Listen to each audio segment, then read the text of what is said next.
Hi everyone. তো দেখো আবারও চলে এলাম আমার একটা রিসেপশন ব্রাইড নিয়ে, মানে ব্রাইড অলরেডি ওর বিয়ের লুকটা আমি পোস্ট করে দিয়েছি, তোমরা হয়তো দেখেছো। আর দেখো রিসেপশনের লুকটাও তোমাদের সাথে শেয়ার করব। তো পোস্টগুলো করতে একটু লেট হয়ে যাচ্ছে, আসলে কি বলো তো, সময় পাই না।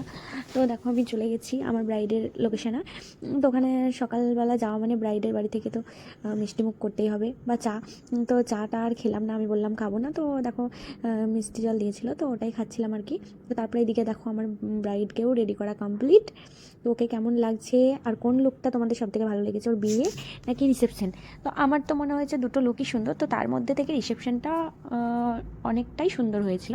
তো ওকে অনেক মিষ্টি দেখাচ্ছিল কাছ থেকে। আসলে কি বলো তো, আমি মানে লাইটের প্রবলেম হয়, আসলে আমার রিং লাইট নিয়ে যাওয়ার সমস্যা হয়। তো আমি রিং লাইট নিয়ে যেতে পারি না, ওই জন্য আমার ঠিকঠাক আর কি ক্লিয়ার আসে না, তোমাদের সঙ্গে মেকআপটা ক্লিয়ারভাবে শেয়ার করতে পারি না।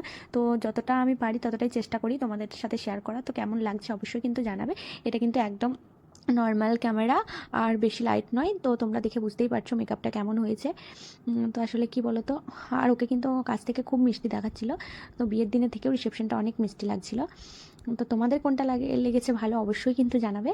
তোমাদের ভালো লাগাটাই আমার কাছে আগে।